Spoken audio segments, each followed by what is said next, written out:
अब रेडिएशन पढ़ने के बाद हम थोड़ी बात कर लेते हैं एक बारी थर्मल रेडिएशन की, कि भाई थर्मल रेडिएशन क्या होता है, व्हाट इज थर्मल रेडिएशन। तो आप पहले इसकी आप डेफिनेशन ही देख लें। ओके, देखो हम बात पहले रेडिएशन ही करेंगे, उसके बाद हम ब्लैक बॉडी, उसके बाद हम ब्लैक बॉडी रेडिएशन की डेफिनेशन, और फिर स्टेप टू स्टेप भाई इसको सोल्व कैसे करना है। ठीक है, तो पहले आप देखिए थर्मल रेडिएशन। थर्मल रेडिएशन में simply be defined as the electromagnetic radiation generated by the thermal motion of particles in matter, यानी कि किसी भी पदार्थ के अंदर जो उसको बनाने वाले पार्टिकल्स हैं, चाहे आपका भाई सॉलिड है, चाहे आपका लिक्विड, चाहे आपका गैस है, ठीक है, उनकी मूवमेंट से, उनकी थर्मल मोशन से जो रेडिएशन जनरेट होता है उसको हम बोलते हैं थर्मल रेडिएशन। आपको हो गया भाई पार्टिकल्स की मोशन से थर्मल रेडिएशन कैसे जनरेट होता है। देखो इसका भाई मैकेनिज्म फिलहाल तो आपके स्कोप से बाहर है, वो आगे हम आपको शायद आपको उसके अंदर बताएंगे nature of the electromagnetic radiation. लेकिन थोड़ा आप ये ध्यान रखें, थर्मल मोशन से इलेक्ट्रोमैग्नेटिक जनरेशन का जो आइडिया है उसको एक्सप्लेन करने के दो अलग अलग फ्रेमवर्क हैं, क्लासिकल और क्वांटम मैकेनिकल। जो क्लासिकल फ्रेमवर्क है उसमें आपने सुना होगा कि जब चार्ज मोशन में आता है, चार्ज जब एक्सेलरेट करता है या डाइपोल ऑसिलेट करता है, ठीक है, तो इलेक्ट्रोमैग्नेटिक रेडिएशन एमिट होती है, आपने वही पढ़ा होगा।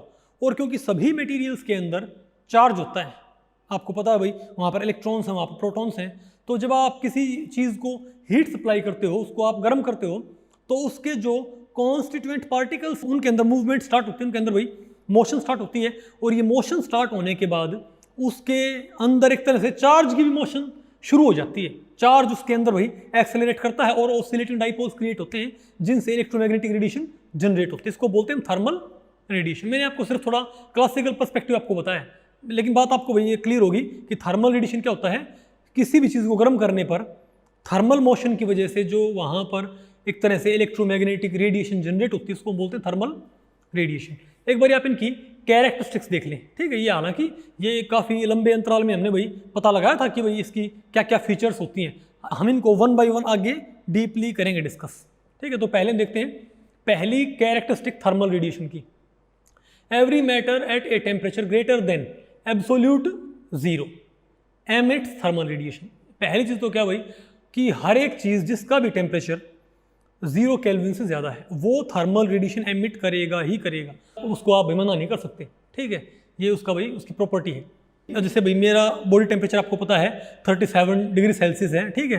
तो आप ये देखें कि मैं भी थर्मल रेडिएशन एमिट करने लग रहा हूँ, ठीक है। ये जो भाई फ़ोन है ये सब कुछ थर्मल रेडिएशन एमिट कर रहे होते हैं, हर एक ऑब्जेक्ट जिसका भी टेम्परेचर 0 केल्विन से ज़्यादा। दूसरा क्या है, thermal radiation is the only mode of heat transfer that doesn't require medium. ये मैंने आपको बताया था भाई कि हीट ट्रांसफर का यह अकेला ऐसा मोड है जिसको मीडियम की रिक्वायरमेंट नहीं होती। तीसरा आपका भाई क्या है इसका point, the wavelength domain of thermal radiation is from longest infrared to the shortest ultraviolet raise.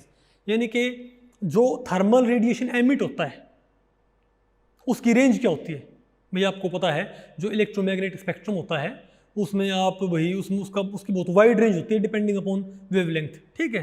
तो थर्मल रेडिएशन का भाई किसी चीज़ को गर्म करने पर जो रेडिएशंस निकलती हैं उनकी वेवलेंथ कहाँ से कहाँ तक वेरी कर सकती हैं। तो ये जो आपकी लॉन्गेस्ट इंफ्रारेड रेडिएशन होती है उनसे लेके और जो आपकी शॉर्टेस्ट अल्ट्रावायलेट उस रेंज के अंदर आपका भाई थर्मल रेडिएशन एमिट होता है। ओके, फोर्थ पॉइंट क्या है, the intensity and distribution of radiant energy with in emission range is dictated by the temperature of the emitting surface. जो सरफेस एमिट करने लग रही है उसके टेम्परेचर से ये बात निर्धारित होएगी भाई कि उसका जो डिस्ट्रीब्यूशन का रेंज होगा और उसकी इंटेंसिटी होगी वो कितनी होएगी। इसको आपको आगे बताएंगे भाई, ठीक है। जैसे आप देखोगे अगर कोई चीज़ भाई ज़्यादा टेम्परेचर पर नहीं है तो वो यूजुअली इंफ्रारेड रीजन के अंदर ही सफिशिएंट इंटेंसिटी की रेडिएशन एमिट करती है। और आपको पता है हम इंफ्रारेड रेडिएशन को हम नहीं देख सकते, इसीलिए अगर मान लिया भाई डार्क है, अंधेरा हो रखा है, ठीक है, तो आप दूसरे इंसान को देख नहीं सकते। क्यों? तो हालांकि उसका टेम्परेचर क्या है 0 केल्विन से ज़्यादा और वो इलेक्ट्रोमैग्नेटिक रेडिएशन से एमिट करने लग रहा है, लेकिन वो जो रेडिएशन एमिट कर रहा है उसकी रेंज इंफ्रारेड में है और इसीलिए आप उसको देख नहीं पा रहे। लेकिन आपने भाई डिस्कवरी वगैरह आपने देखा होगा, वहाँ पर कोई ऐसी स्पीशीज़ होती हैं, ठीक है, ऐसे भाई क्रीचर्स होते हैं, ऐसे जीव होते हैं, जैसे भाई सांप है, ठीक है, वो अंधेरे में भी देख पाते हैं क्योंकि उनकी जो आँखें होती हैं, जैसे हमारी आँखें सिर्फ और सिर्फ विजिबल रेंज के फोटोन्स को ही सेंस कर सकती हैं, उनकी आंखों की बायोलॉजी होती है, उनकी जो एनाटॉमी होती है, उनके शरीर की जो संरचना होती है वो ऐसी होती है, उनकी आंखों की जो बनावट वैसी होती है कि वो डिटेक्ट कर सकती है इंफ्रारेड रेडिएशंस को भी, इसलिए उनको वो चीज़ें वहाँ पर नजर आती हैं। आपने देखा भी होगा, ठीक है। आप कहोगे फिर भाई दिन में इंसान लोग आपस में एक दूसरे को कैसे देख पाते हैं? हम एक दूसरे को भाई हम जो रेडिएशन एमिट कर रहे हैं उससे नहीं देख पाते, वो तो हमारे ऊपर जो लाइट पड़ती है, ठीक है। अब अगर मान लीजिए इस रूम के अंदर भाई अगर मैं सारी लाइट्स ऑफ कर दूं तो आप मुझे नहीं देख पाओगे। क्यों? इसका मतलब ये नहीं कि मेरे से रेडिएशन एमिट नहीं होने लग रही, मेरे से रेडिएशन तब भी एमिट होने लग रही है, लेकिन वो रेडिएशन इंफ्रारेड रीजन की है, यानी कि उनकी जो वेवलेंथ वो कहीं ज़्यादा है आपकी क्या बोलते हैं रेड फोटोन से, रेड वेवलेंथ से। ओके, इसलिए आप मुझे नहीं देख पाओगे। लेकिन जब आप इस लाइट को ऑन करते हो, आप जब इस रूम के अंदर, इस हॉल के अंदर आप लाइट्स ऑन करते हो तो क्या होता है, तो मेरे से एमिट होने वाला रेडिएशन उसके जरिए आप मुझे नहीं देखते, लेकिन मेरे ऊपर जो लाइट गिरती है उस लाइट का कुछ हिस्सा मेरे से टकरा के रिफ्लेक्ट होता है, यानी कि आप मेरे से जो भाई रेडिएशन एमिट होती है उससे नहीं, मेरे से जो लाइट रिफ्लेक्ट होती है आप उसकी वजह से आप मुझे देख पाते हो। ये इनके अंदर एक बेसिक डिफरेंस है। अच्छा, फिफ्थ पॉइंट क्या है, good emitters are also good absorbers and vice versa. The rate of emission also depends upon the nature of the surface. इसका मतलब ये है कि जो अच्छे एब्जॉर्बर होते हैं वो अच्छे एमिटर भी होते हैं, और जो पुअर एब्जॉर्बर हो पुअर एमिटर होंगे, ठीक है। आप इसको ऐसे बोल सकते हो कि भाई जो रेट ऑफ एमिशन वो डिपेंड करती है nature of the emitting surface. अगर मान लिया कोई ऑब्जेक्ट बहुत ज़्यादा एब्जॉर्ब करता है तो वो रेडिएट भी बहुत ज़्यादा करेगा, अगर कोई एब्जॉर्ब ही कम करता तो वो रेडिएट भी क्या करेगा भाई, कम करेगा। आप कहोगे एब्जॉर्प्शन कम ज़्यादा कैसे होता है?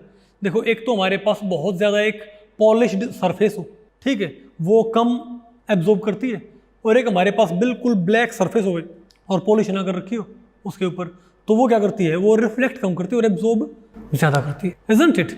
और सिक्स्थ पॉइंट क्या है, the total radiant energy emitted by a surface is proportional to the fourth power of its temperature. Stefan Boltzmann law होता है ये, ठीक है। ये कहता है, मतलब ये जो सिक्स्थ पॉइंट ये बोलता है कि 2000 केल्विन पे कोई ऑब्जेक्ट जो रेडिएशन एमिट करता है उस सारे रेडिएशन की आप एनर्जी कैलकुलेट कर लें कि भाई वो टोटल कितनी एनर्जी एमिट करने लग रहा है in form of electromagnetic radiation. अब अगर आप उसके टेम्परेचर को 2000 केल्विन की बजाय 4000 केल्विन कर देते हो तब क्या होएगा, तो आपने टेम्परेचर आपने डबल कर दिया, लेकिन जो एमिटेड एनर्जी वो डबल नहीं होगी, वो हो जाएगी 16 टाइम्स, यानी आपने, क्योंकि टेम्परेचर की फोर्थ पावर, तो अगर टेम्परेचर डबल होता है यानी कि 2 रेज टू द पावर 4, तो क्या हुआ, 2 की पावर अगर 4 होती है तो वो हो जाएगा 2 × 2 × 2 × 2, वो आपका आ गया भाई 16, यानी कि 16 टाइम्स क्या करेगी, ज़्यादा एनर्जी, यानी कि एक ऑब्जेक्ट 2000 केल्विन पे जितनी एनर्जी एमिट करता है 4000 केल्विन पे उससे वो 16 गुना ज़्यादा एनर्जी एमिट करेगा। समझे मेरी बात?